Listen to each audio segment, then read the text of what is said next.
เบิ่งว่าเขาเห็นอีหยังเด็กแบบอยู่เฉยๆอยู่ละละสินะเขาก็อยู่บ้านบรรยากาศบ้านอยากให้กันผ่านทัวร์บ้านกันเลยนี่เนาะอันนี้แมนสิ่งที่เกิดขึ้นในระยะที่อันนี้น้องเฮาอันนี้กับน้องเฮาไฮแดไฮแดกูไม่ชอบมึงเดี๋ยวเขาจะพาไปทัวร์กันเลยเปิดอันนี้พวงถั่วอันนี้ไม่ได้เสาเด้อจะเป็นบ้านสดๆทอนๆเลยมาแบบบรรยากาศอยู่ในอย่างต่างๆบรรยากาศอยู่นอกรถเฮานั่นเองยังโอ้ใส่เสื้ออีกค่ะเสื้อเขาเสื้อพี่น้องเสื้อยูเนาะเสื้อผู้มาเฮากันไอ้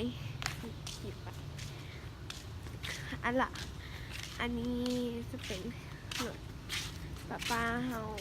แบบเบนนะจ๊ะอันนี้รถมาเฮารถเล็กซัสรถลุงเฮารถโตโยต้า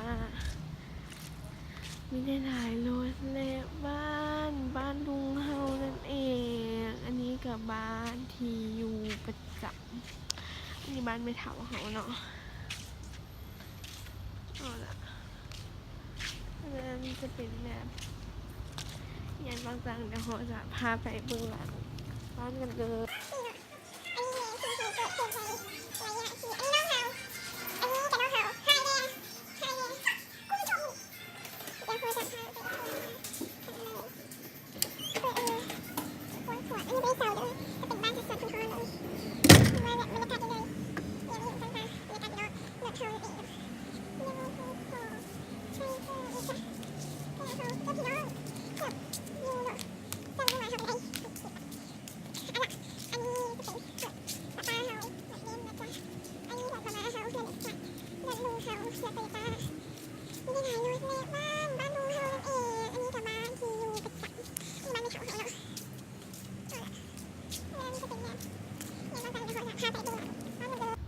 โอเคเราเมื่อกี้ก็ได้อันยังก็วางไปนี่ดอกไม้ต่างๆนะทางเข้าจะหาก็จะเป็นซิงซ่าอย่างต่างๆนะเงินคอมเมนต์ในเด้อเงินหลังไงบออันก็จะเป็นแบบเงินไทยกับดอกซาวสินะ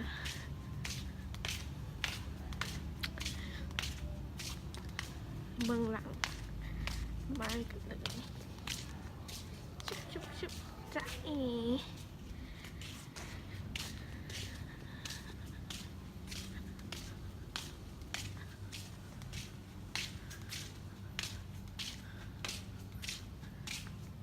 ดอกไม้นะคะก็จะเป็นแบบสิ่งที่แวบเข้ามาอยู่ร้านนะจ๊ะครอบครัวอย่างต่างๆนี่เนาะเขาก็กินน้ำปั่นหมด